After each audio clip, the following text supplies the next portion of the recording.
So they were promoting and using communists who were actually wanting to get rid of our form of government as a stepping stone to world domination. Today, Americans would be outraged if UN troops entered Los Angeles to restore order. Tomorrow, they will be grateful. This is especially true if they were told there was an outside threat from beyond, whether real or promulgated, that threatened our very existence. It is then that all peoples of the world will pledge with world leaders to deliver them from this evil. The one thing every man fears is the unknown. When presented with this scenario, individual rights will be willingly relinquished for the guarantee of their well-being granted to them by their world government. Henry Kissinger, Bilderberg meeting, Evian, France, May 21, 1992.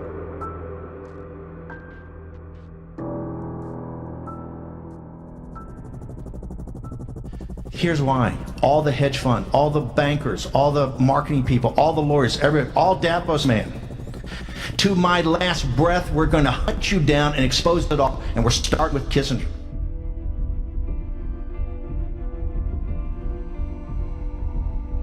In part one, we talked about army intelligence now privatized, crisis actors and provocateurs, Roger Stone's relationship to General Jim Jones of Denology, and the NATO and Marine psychological warfare programs. And in this episode, you'll see Roger with Robert David Steele talking geopolitics. We all know that you are acquainted with Robert David Steele, and there's a photograph of you with Robert David Steele. Yes. Standing under a portrait of, is it Theodore Roosevelt? Yes, it's at P.J. Clark's restaurant here in Washington, D.C. And the picture is 100% authentic. We had a very pleasant dinner together. We talked, global strategy. I assure you, you are never going to look at Robert David Steele and those around him in the same way again. We'll be going into Steele's former job working psychological warfare and open source intelligence at NATO and Marine University, and his ghostwriting of books for none other than King of the Cherry Marines, General L. Gray of the United States Marine Corps. Wait for that one. Conversely, the Queen of Truth, Kay Griggs, will take us through General L. Gray and the NATO, Israel and United States Marine Corps kill squads. But that was Walt Whitman Rostow and his crowd. And he's a very dangerous man, because Walt Whitman Rostow is a communist. Okay, then what capacity is he? Oh, he was one of the wise men in Kennedy's administration. I think he was probably responsible for the movement that got Kennedy murdered. I believe it was an Israeli group which did it with some of these rogues. She will also provide the final bits of the puzzle when looking at the communists in suits who came out of Germany post-World War II in Heinz Kissinger and the New Age communitarian smart Gulag kibbutz commander now at George Washington University, Mr. Amitai Etzioni, former Israeli military intelligence. He's going to tell you Americans all how to live in your UN smart city. They actually promoted communists in the OSS, which was started by this William, Donovan. So they were promoting and using communists who were actually wanting to get rid of our form of government as a stepping stone to world domination. But before all that, let's get back to Big Lenny's friends in the ecstasy, cocaine and steroid dealing gay for pay world, a la West Coast Epstein style. With major connections to high-level Israeli first operators and intelligence operating out of California, home of Silicon Valley CEOs, and the planetary propaganda outlet known as Hollywood. When you understand all these connections, you'll understand how the Chinese Communist Party and the People's Liberation Army managed to penetrate so deeply into the United States social, political, and economic fabric. You'll understand just who unlocked all the doors to the house and let them in. Come, let us attend.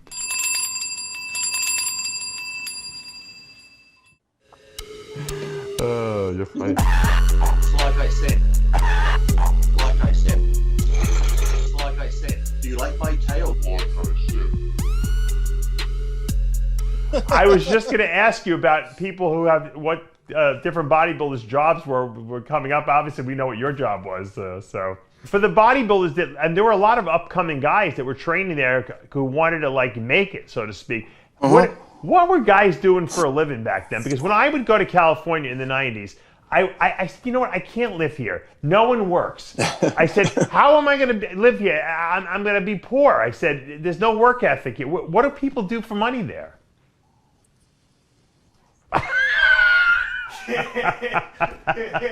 aside from the possible the gay for pay that was going on. We'll go into sexual compromise within the bodybuilding community and Arnold's legendary posing for rich gay men to pay his bills early into his career. This flows into the Epstein and Maxwell case. Remember those people? They seem to have disappeared from the airwaves a little. I guess Henry Kissinger's job was done and the deep state swamp creature network is back in line before the election. We can forget about Epstein and Maxwell and the implications for now. Maybe they'll pop it up again later. We're going to go into the Canadian Jewish brothers who started the massive bodybuilding business worldwide. Joe and Ben Weider. You probably never heard of them, but trust me, in bodybuilding, they are the legends. They created Arnold Schwarzenegger. They're the Montreal men who molded Arnold Schwarzenegger into a bodybuilding champion and formed a fitness empire. Joe Weider picked up a weight and from there went on to change the world. In the world of bodybuilding, they are legendary. Joe and Ben Weider, founders of the Weider fitness empire. What started as a $7 investment in the 1930s has turned into a $500 million empire. Joe Weider was born in 1920 in the Jewish ghetto, and he was a scrawny kid who got picked on a lot. I took up bodybuilding because I was weak, frightened, did not have enough strength, and therefore I decided I want to buy a barbell set. But I couldn't find a barbell set in the city because practically nobody knew what a barbell was. So I remember one day he came back and he brought this axle, from a train. He says, it's close as I can get to a barbell. I'm going to train with that. My mother didn't like the idea because she thought I was going to be a bum. It was just unheard of. So she thought that Joe was nuts. Joe had been looking for a superstar to represent his magazines. So at the 1968 Mr. Universe contest, which was held in Miami, a 21-year-old Austrian kid was competing, and Joe took notice. Joe cultivated this relationship and felt that this person was a real opportunity to elevate the sport. He always would say, Arnold, I want you to be the best and the smartest bodybuilder of the whole world. He wanted to move him over to the United States from Austria. Joe put him up in an apartment in Venice. He gave him something like $50 a week, some real small stipend. He says, all you have to do is just train, train, and train, and beat everyone. He saw me like the Frankenstein and the guy in the lab that he's creating. Joe was in love with Arnold. He got the best prize in the world when he got Arnold. We'll go into their empire's close relationship with Israel as fanatical Zionist Israeli firsters, and how that may well tie back into the Epstein and Maxwell effect. Ben Weider endowed what is known as the, quote, Ben Weider Jewish Community Center in Montreal, and also supported two Lubavitch institutions, a charismatic and sometimes controversial branch of Orthodox Judaism. He was an admirer of Lubavitch head Rabbi Menachem Schneerson, a religious leader who was a major force in Israel. Israeli leaders including Menachem Begin, Yitzhak Rabin, and Benjamin Netanyahu would often visit him when they were in the US and seek his advice. A widely revealed but controversial leader, Schneerson was held by some followers to be the Messiah. Less widely known is the fact that he made statements that Jews are a different and superior species to non-Jews. And that's a quote. You see where we're going with this. They also brought Arnold Schwarzenegger to America. Anecdotally, I remember reading in a Joe Weider commentary in one of his magazines in the early 1990s that Arnold would bring him to tears joking about the Holocaust. I was perplexed by that commentary back then, and I'm still perplexed about it now. We'll go into Guru Amin and how, at the tender age of 19, he had a close relationship with Roger Stone when they met in a gym in Washington, D.C. back in 1994. At that stage, Amin was training a well-known high-level Democrat who's unnamed, I might add, and several liberal journalists at the tender age of 19. That's when I met Amin, calls himself Guru Amin. He was 19 years old. It was 1992. Right. He worked out at a gym where I worked out. Ironically, he was training a very well-known, prominent Democrat. He was training a couple of reporters who I think we would call liberal. We'll go into his close relationship with the senior chief of military medicine at Bethesda Naval Hospital, just across the road from the National Institutes of Health, and how Amin was given, for free, a pallet load, literally, of hugely expensive human growth hormone, which costs a fortune, to test on bodybuilders to see the effects. At that, way back when I was a teenager, I knew the senior chief of military medicine at Bethesda Naval Hospital.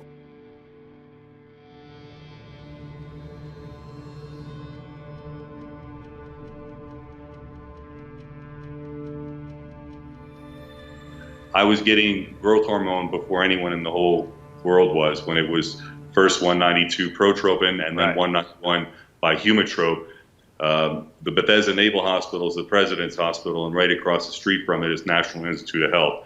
Between these two places, no drug goes anywhere without it being there first. They had 600 bricks of Humatrope, and I was friends with her. He literally said, "Here's the paperwork. We really don't know how to take it.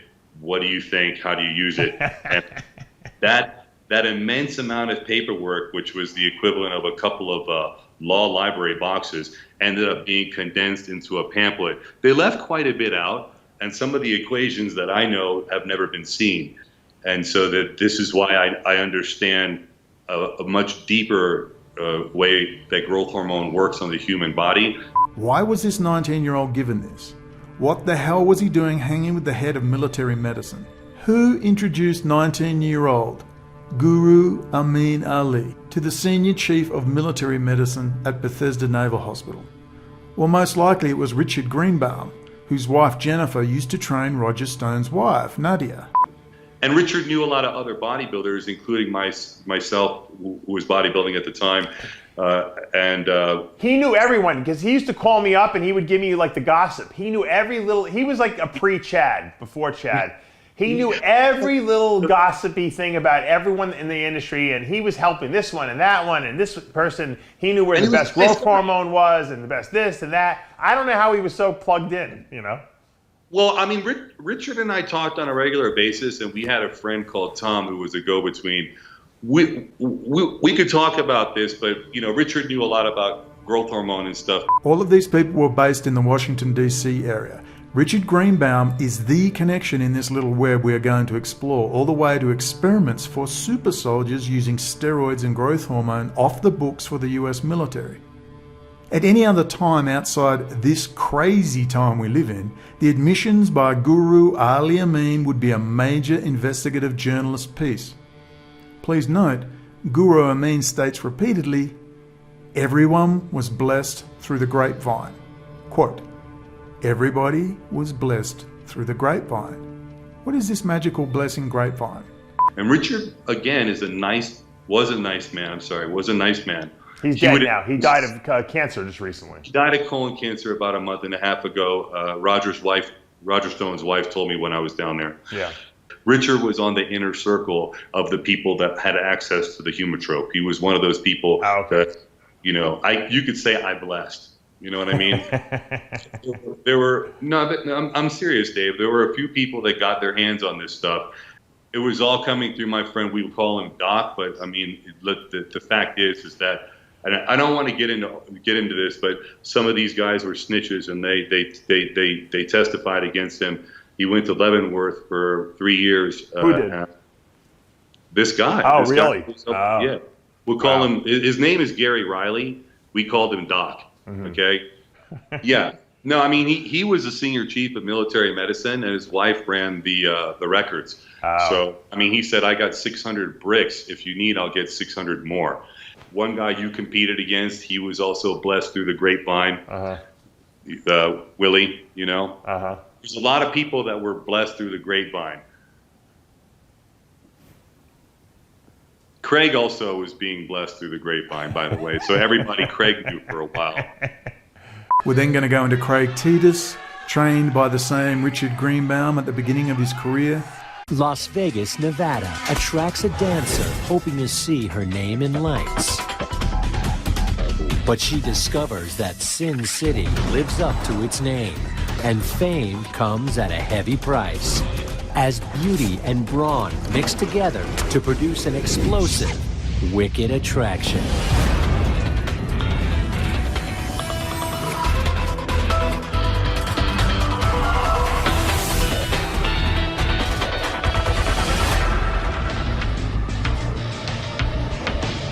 Titus gained weight, muscle, and respect, but at a price. He became addicted to performance-enhancing drugs. One of the side effects of steroids is increased in aggression. There can be rage outbursts that are sometimes commonly called roid rage associated with steroid use. And there's no question that Craig's angry psyche, his tough guy, beat on your chest demeanor, was fueled in part by his steroid use. Everyone who knew Craig in the bodybuilding world knew he was volatile, he was arrogant, he could be very cocky. A lot of his fellow bodybuilders just did not like him. In Craig's case, I think there was a significant degree of narcissism. He really thought he was the one.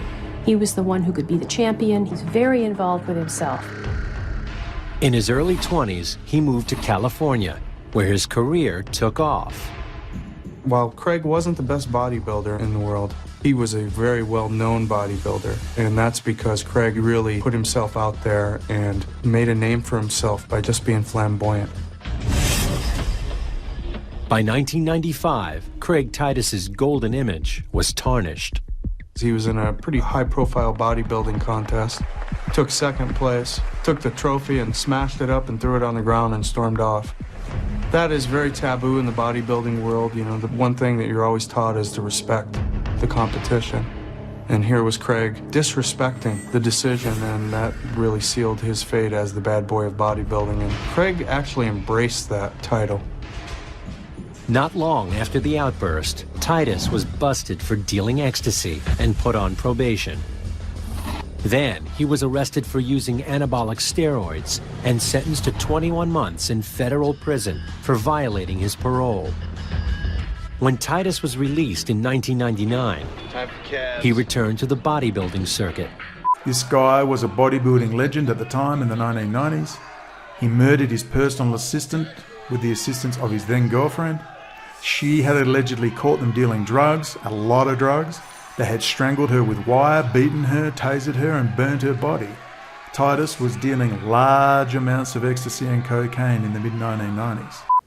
He was very boisterous about his lifestyle, to the point where it was stupid, you know? Like, we got back to Kamali's room, and he started doing coke right there in Kamali's room. Lines of right in front of you?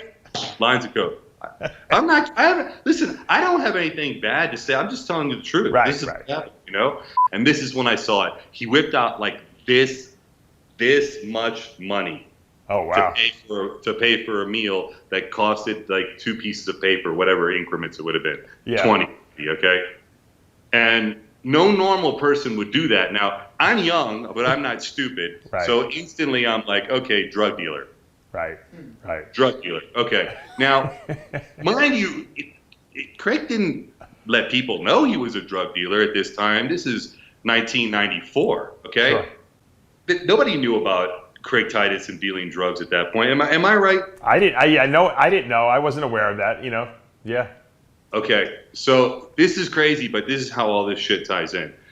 And I don't think I've ever told anyone this, so here you go. We're all past the time where it's actually going to make a damn bit of difference. Right. So Craig puts me on the phone with some guy to talk to him about taking some gear and stuff. And that guy, I found out later, that guy was the guy that was setting him up, and that call was recorded. Oh, no, really? Craig had that, later on that evening, Craig had some friends come over. I come to his garage. He says, if you want to come see this is pretty cool. Now, mind you, I never once said this is crazy. I'm there. I'm young. I'm rolling with it. Right, you're having a good time, I'm sure. I'm having a great time. I mean, we're going to get into where he collected money in a minute because that was unreal. Well, Craig is let's put it this way. Craig was a fun guy to be around. Don't get me wrong. He was a really fun guy to be around. Now, I stopped hanging out with him, and I'll tell you why. And then I heard that things changed. But when I hung out with him, and when you in 94, early 95, that's when he was cool. Then he got in trouble. So it all stemmed from this. So the people that came to his house, they popped their trunk, and in their trunk, they had the large duffel bags, the very, very large duffel bags, and it was full of ecstasy. Full. I mean... How many pills? In the millions, but all the bags totaled up were in the millions. Wow. And then there were at that point, I know there was only one other person that came by. That's it. One person came by. The majority of it was gone at that point. Now, the next day, we went to about 6 strip clubs. All of them were high-end. Mm-hmm. I just walked in with him. Didn't make a difference what we were wearing, but there was a dress code. We were in the VIP. He's doing lines off naked girls. While he's prepping for the Nationals, right? While he's prepping for the fucking Nationals. Yeah. This is all like right when I get there. I haven't even had a chance to really tell him, can't fucking do this, dude. This isn't going to work. Like, this is part of the program. And it gets good. So this isn't even a good part. It gets even better. So then Craig is picking up money from girls and, doing his thing, but he never missed a meal. And I never saw I've never seen anything like it to this day, that a person could do cocaine or be so physically addicted to it that they could do the cocaine and literally eat right afterward. And this was not shitty cocaine. I mean, the people he was getting the cocaine from, it glistened. I mean, it was like pearlish color. I mean, it was the real deal that people got in the 80s. No one had stomped on it or whatever you want to call it, because he was so high up in the ladder in the other game that he got the best of everything. Sure. And he had money, and that's what he more indulged in apparently than the pills that he was selling. So he got in trouble for that, and they never actually went through the process of sentencing him, or they put him on an extended period of time, the feds who arrested him, because all that shit was set up. I don't know exactly how it went down, but I know that was the initiation of all that bust, because he told me later what had happened. And then he went around the country setting up everybody he knew. Oh, so he cooperated with them, so they never really arrested him. Yeah, he cooperated big time, and that's when I stopped talking to him. Richard kept helping him. Him and Richard became good friends. And Richard and I stayed friends, but I didn't want to help Craig anymore. And this is why. At the Nationals, I helped him. I told him, listen, man, you can't do cocaine and get ready for a show. I mean, you can. I mean, apparently you can, but it wasn't part of my program. Okay? Right. Is the mysterious Richard Greenbaum involved in this? The same Greenbaum that we suspect introduced a 19-year-old Amin Ali to the chief medical officer at Bethesda Naval Hospital? We'll draw a real long bow and include major ecstasy and meth dealer Sean Atwood into the mix.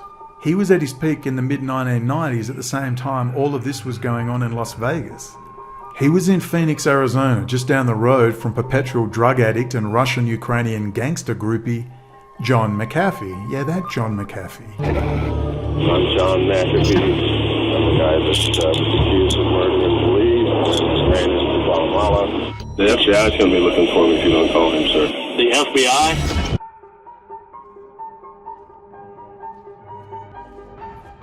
Atwood is now Johnny on the spot with regards Epstein and Maxwell, and had on CIA case officer Robert David Steele not so long ago. You remember Robert, and his claim on InfoWars in 2018 that children were being kidnapped and taken to Mars as sex slaves. This may strike your listeners as way out, but we actually believe that there is a colony on Mars that is populated by children who were kidnapped and sent into space on a 20-year ride. So that once they get to Mars, they have no alternative but to be slaves on the Mars colony. What a great way to ridicule and drop a turd in the very serious issue of child sex assault and trafficking. But people just seem to accept it and move right along. I mean, this is, after all, the age of army intelligence, psychological warfare, flat earth theories and Q-drops, so we should expect that Robert David Steele would be able to get away with this in the age in which we live. Here is Robert David Steele recently with none other than arch-Israeli First Zionist scumbag Jerome Corsi. Apparently Robert David Steele is exposing the evil Zionist overlord Maxwell and Epstein's sex rings by hanging around with hardcore Israeli First Zionists, perhaps part of his cunning plot. And here is Robert David Steele with none other than Roger Stone. He has since removed the images from his site, but here's Jason Goodman asking Roger Stone if that was a real photo of him with Robert David Steele. In the world of independent media, we're with Jerome Corsi and Roger Stone. Now, Roger, there are people who are spreading fake news, and I certainly don't want to ask you to disparage any of your colleagues, but we all know that you are acquainted with Robert David Steele, and there's a photograph of you with Robert David Steele standing under a portrait of, is it Theodore Roosevelt? Yes, it's at P.J. Clark's restaurant here in Washington, D.C., and the picture is 100% authentic. We had a very pleasant dinner together. We talked, global strategy. Yes, and of course my expertise in digital photography told me that, but I always like to get first-hand information from the source. Thank you, sir. I appreciate your writing and everything that you do. Confirmed. Confirmed. Thank you, Roger. Joining any dots yet? Are you scratching your head yet? Are you going, How is it Robert David Steele has escaped any serious scrutiny this long? One thing I now know, Robert David Steele is 100% CIA case officer and a Navy psychological warfare specialist with deep ties to the United States Marine Corps and NATO. But wait, there's more. He is ghostwritten for such infamous sexual deviant scumbags like General Al Gray, aka Papa Bear. We are in the warrior profession. That's what we're all about. The people of our great land demand that we be special. They demand that you and I be part of the premier military organization on this planet. You think they will be able to call you a Marine in a few... The Commandant of the United States Marine Corps, they mostly just call him Sir. Not bad for a former enlisted man, not good for anyone in the Corps who doesn't think America's 200,000 Marines should be the best and the brightest. There are those, some current and former Marines, who say they've not been that for some time. Al Gray is out to prove them wrong. If there ever was a man who believed in the axiom, shape up or ship out, it is Papa Bear. The Commandant is General Alfred Gray, Jr., who, as an idealistic 22-year-old from the New Jersey shore, enlisted during the Korean War as a rifleman in the Marine Corps. Since then, he's held virtually every field command a Marine can hold, and has treated his profession as practically a religious calling. General, I'm told that when you were commissioned as a lieutenant, you made a vow that you wouldn't marry for 30 years because you wanted to devote your life for those years to the Marine Corps. And indeed, precisely 30 years later, you got married. Well, I don't know whether that's exactly correct. What we used to say when I joined the Marine Corps in 1950 is if the Marine Corps wanted you married, why, they'd issue you a wife. Do you remember Al Gray as described by the legendary K. Griggs? General Al Gray. My husband was the chief of staff for General Al Gray, who was the commandant of the Marine Corps. And I probably shouldn't say this on the tape, and you all can get rid of it, but he's a homosexual. Gray. Gray. Okay. He's what they call a cherry Marine. Here, this is 5 minutes describing Al Gray, sexual deviancy, orgies guarded by Israeli intelligence involving US military officers, drug trafficking, and the New York, New Jersey mob to which Kay attaches General Al Gray, a hero to the chipmunk Robert David Steele. Before we go on, let's read this from Steele's website. 1989, General Al Gray with Robert Steele on Global Intelligence Challenges. Now this is from Robert David Steele's own website. About the idea, historic contributions, insurgency, and revolution. Intelligence. General Gray was known as a warrior, but he was also an intelligence professional and unique among all the flag officers I have ever known, an inspiring educator. He created not just the Marine Corps Intelligence Center, but the Marine Corps University, new forms of informal research to empower younger officers and explore the edges beyond the conventional comfort zone. He was, in brief, a warrior scholar who epitomized all that should be good in our leaders. He also liked homosexual orgies too, but I presume Robert Steele's not going to put that in. In fact, maybe Robert David Steele could tell us all about some of those orgies. Could you, Robert? My chipmunk-cheeked little friend? You and General Al Gray? So this is a book ghost-written by Robert David Steele. Think about it. The closet homosexual General Al Gray, attending all those tailhook parties in Shellback. You remember that with Kay Griggs? Little chipmunk-cheeked Robert David Steele was in the same room with General Al Gray, for which must have been a considerable period of time as he ghost wrote his book. You must have alarm bells ringing in your head non-stop now, surely. Here's Kay Griggs on Al Gray, and this is only a small bit on Al Gray. Trust me, there's a lot more than this. Now this term cherry Marine, that's a common phrase in the military. See, the thing is, they're guys and they're girls, and I just came from such a real prudish culture. Yeah. You know. That's fine. You came from a normal culture.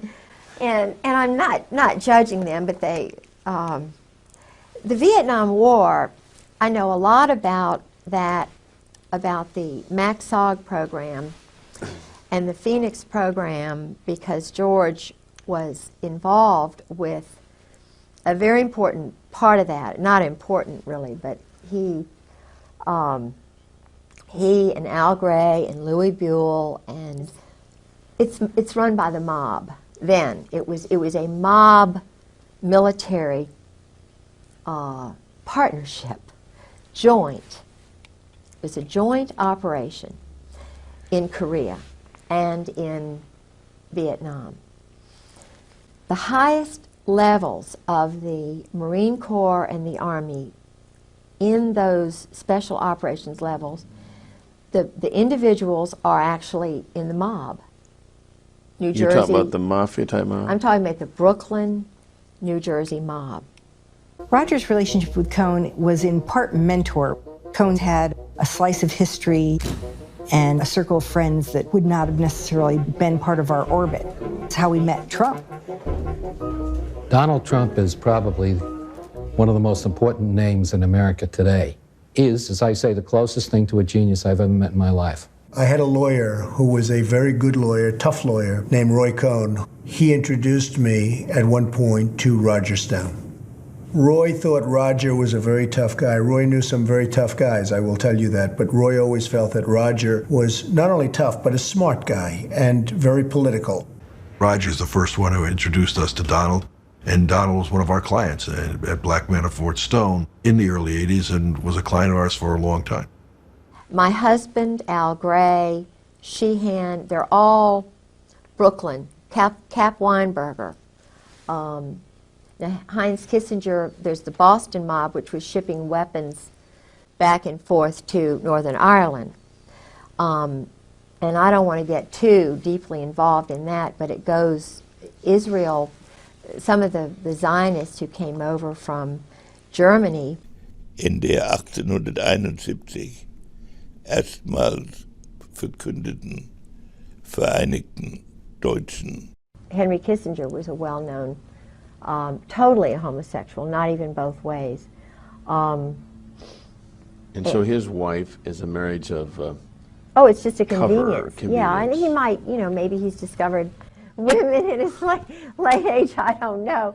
But no, I heard through a very well-grounded German that Henry's best friend's father told Henry to stay away from him, and that's why Henry left. The family were embarrassed, and Henry went to Britain where they did this, and then changed his name from Heinz to Henry. And I interviewed a man named Bob, who's an Army enlisted person who told me about Henry in Cambodia. So he, up through Cambodia, he was actually raping young men. And of course, that experience destroyed the lives of these 5 young men, according to the source. So this is Kay Griggs back in 1997 describing her husband's boss. A quote, cherry marine or homosexual pretending to be straight. He is known as, quote, Papa Bear. A bear is slang for a butch gay man. Kay describes New Orleans and Miami, Florida as central to their operations. She describes the Vietnam and Korea eras and the partnership between the military and organised crime. Quote, the mob. You might want to find a few connections with Roger Stone and Donald Trump and co, mightn't you now? Roy Cohn? Ding? General Earl Grey and Kay's husband, Colonel George Griggs, were part of the Brooklyn, New Jersey mob along with Heinz Kissinger, now hanging in the White House as we speak. They were all into money laundering, drug trafficking, and secondary weapons sales. Kay mentions Earl Grey and a Russian, but never finishes her story. Maybe he was Chabad Lubavitch. They call New York Moscow on the Hudson, for good reasons. Watch video 48. Swiss bikies, Chabad Lubavitch, drugs, and Kay Griggs. In that video, she will explain all. Also video 11. Alex Jones admits Trump a product of US Army intelligence, for the full flavour. Here's Kay talking in her own words, a short segment. You must watch her entire 1997 7-hour interview, linked below. Colby, I spoke with personally on the phone. 2 weeks later, he was murdered. He went to Princeton. My husband knew him. He knew my husband. He told me, Colby told me that... Now this is General Colby? No, this is William Colby, who was head of the CIA. Oh, okay, yeah. Who was murdered in a... so-called boating accident. I know exactly how that happened because, you see, the SEAL teams, SEAL Team 6, 4, 6, and 8 are on the East Coast, and then the odd numbers are on the West Coast. And some of the people who are affiliated with the SEALs,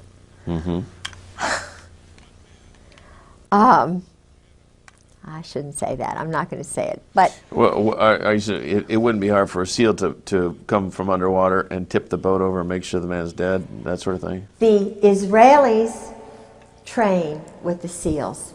They do a lot of wet ops, murders, over here. According to my husband, were... see, he works with those people.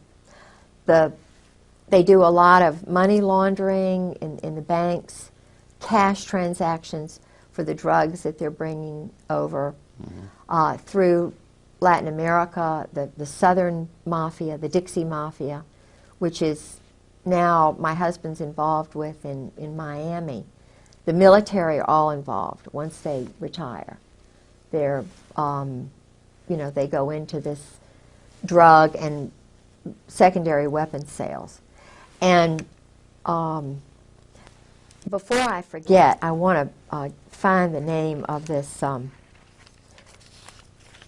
Russian who worked with Al Gray, who was my husband's boss, but that was Walt Whitman Rostow and his crowd, and he's a very dangerous man because Walt Whitman Rostow is a communist. Okay, and in what capacity is he? Oh, he was one of the wise men in Kennedy's administration. I think he was probably responsible for the movement that got Kennedy murdered. I believe it was an Israeli group which did it with some of these rogues. Walt Whitman Rostow was the one who got us into the Vietnam War because he wanted to sell the weapons and stuff. Walt Whitman Rostow went with Taylor, General Taylor, and wrote the report that got us into the Vietnam War. And all the time that the Pentagon was saying no, no, no, no, he was a cheerleader for the weapons sales. He and Henry Kissinger, Heinz. He and Henry. Walt Whitman Rostow, Eugene Debs Rostow, these were communists, named for communists. Eugene Debs Rostow and it's either his son or his other brother, runs the big Boston mob, the port there. His name is Nicholas Rostow. With the Weld, you know, with William Weld, they've done all that drug business in Mexico for years. They had that Russian, you know, the one who was murdered by the assassin, Ramon. You know, he was a competitor, Stalin's competitor. And You don't think of Trotsky? Oh, yes, you're right. Hey, oh, got it. This group, which was run out of Paris, is still being run out of Paris, this revolutionary terrorist group, which is controlling these Marines and Army Steiner's group. They all operate together. The man who started all of this program during Vietnam used communists who were in the Spanish communist movement. They actually promoted communists in the OSS, which was started by this William, Donovan. Okay. So they were promoting and using communists who were actually wanting to get rid of our form of government as a stepping stone to world domination. Well, the model, let me be very frank. I have never been an aficionado of the Constitution. The reason for it, it's outdated. It will go on to Pence. From Pence, it will go on to Ivanka or Jared Kushner. And we will remain a viable country and a great country. I have no fear. So this group now in the Army and in the Marine Corps has communists at the very top who are really, you know, existentialist, which means they don't believe in God, they don't believe in Christ, they live for the moment, they believe in sort of one world which has no religions in it. Right. They're the ones who put Napoleon in power, they're the ones who put Oliver Cromwell in power, they're the ones probably who actually were behind the Roman Empire and maybe the Egyptian Empire. They put puppet people in power and they actually run it from behind the scenes. Now, Trotsky, as I understand it, was escaped from Russia. He had become a Christian, I understand, and was working with agents in the United States, Israel, and he was considered a threat. So he had to be silenced, killed.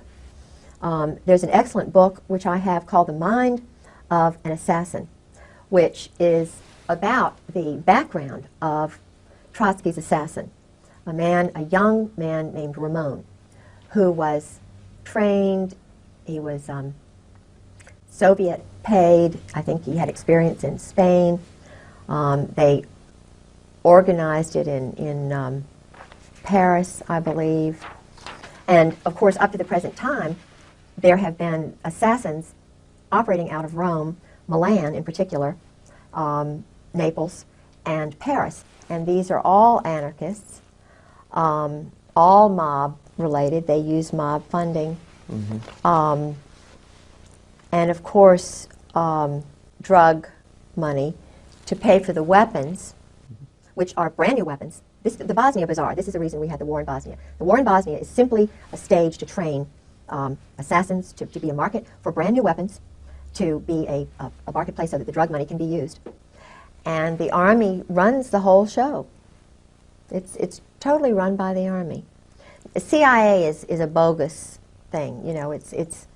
And Meyer Lansky. See, our mob, the organized crime, the Jewish Kabbalist group, who don't believe in God really. Well, they do. They look at God as a Kabbalah kind of thing, and the opposite of good is bad, and they have to get rid of all the good people and kill them, and then you know, I mean, they really do this. They're killing people who are good on purpose, and they get brownie points with their little cult. Colonel Ron Ray writes about this. He's a Marine colonel who's a Christian who's writing about the Cherry Marines, the homosexuality in the group sex orgies and so forth. I mean, today in Naples, these orgies are going on. It was where Krupp, the weapons manufacturer, used to take the German high command, and they would go into the Isle, on the Isle of Capri, into the Blue Grotto. And they would have big orchestras, and they'd bring in little boys, little Italian boys, who would be raped. But what they were doing was pedophilia. They were raping, bringing in little boys. They involved the Catholic priests, you know, who were bringing in all, anyway. So, but what happened was, this whole group came over to the United States. To my last breath, we're going to hunt you down and expose it all, and we'll start with Kissinger. And they, it's an old culture, but it is the reason there are a lot of things going on with children these days. And it explains why it's all being covered up, because if you've got police officers who are playing these games and they're going in the woods like to, what is this place where, I mean, even Eisenhower played these games. Even Mike Kemp out in, it's called the Hermitage. The Hermitage. In California, where they all run, they get drunk and they run around near the woods and stuff. Bohemian Grove. That's it, Bohemian Grove. Okay, rather than Hermitage, it's the Bohemian Grove, that's the name of it. My brain's tired. That's okay. And the one in, there was a big one in Washington called Rush River Lodge, where they used to all go, and there are lots of places now. But the problem, as I see it, is that I think they're trying to destroy America and the basic Protestant Christian culture, because where you have a militaristic society, which is where the rules are only for those people, and keep in mind that Meyer Lansky and Luciano, Lucky Luciano, and the other man, they chose to go to Italy. Luciano went to Milan. He wasn't banished to Naples and Milan. The two top mob families went there because of the weapons industry. They're selling weapons. I mean, that's what the military is doing. It's totally controlled by the mob. Look at this. Weinberger was General Douglas MacArthur's. He spied on MacArthur in Korea. Who was MacArthur's nemesis? Albatross. It was none other than little old intelligence. I'm going to tell every move you make. Weinberger. Young, but he did it. He brought down MacArthur. Every move MacArthur was going to make, he broadcast it through the chaplain, his little intelligence network. And he got brownie points with the group because he brought down the big lion. When you get rid of a big lion like that, you get a big job. You've done good work.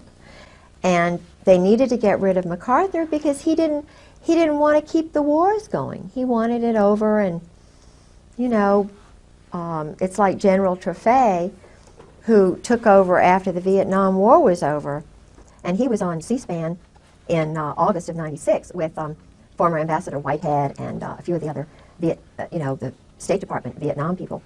And General Traffay, he had been holding this in for years. He was on C-SPAN. This man let it all out. He said, I took over at the end of the Vietnam War. I was in control, right? Big general, charge. So I say, cut off the shipment of weapons.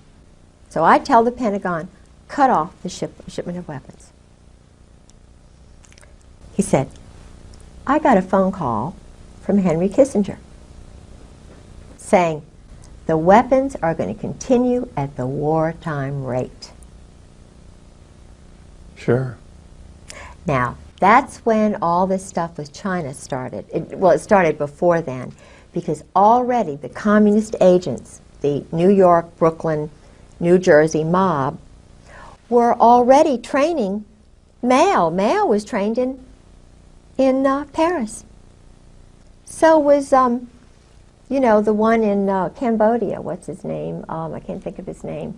The one who was Pol Pot. Yeah. They were homosexually, bless their little hearts, by priests. They were wonderful little boys sent there, you know, turned, which is the word, you know, when they believe their mothers, and then all of a sudden the world's horrible, and then they have these wonderful friends who are going to make them leaders. Yeah.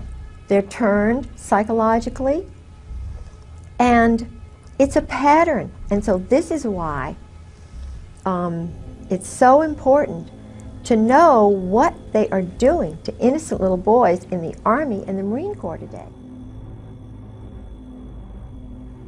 So you get it now. Commies in suits and the bankers who fund them. Fund the think tanks, fund the universities, fund the drugs, launder the drug money, and promote the weapon sales. Compromise the generals and the military-industrial complex CEOs and high-technology CEOs. The long history of the likes of Rothschild's right-hand man Kissinger, the other commie, the dialectic to Soros, both controlled opposition. The never-ending wars designed to keep us under the War Powers Act and various forms of executive and fear-based psychological dictatorship.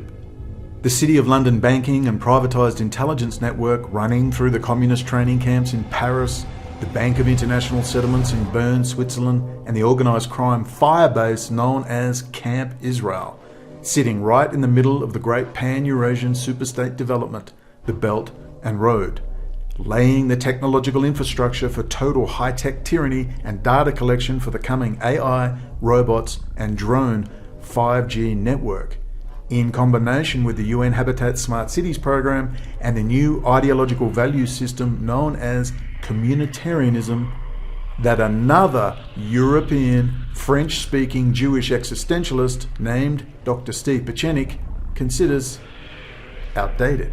Well, the model, let me be very frank, I have never been an aficionado of the Constitution. The reason for it, it's outdated.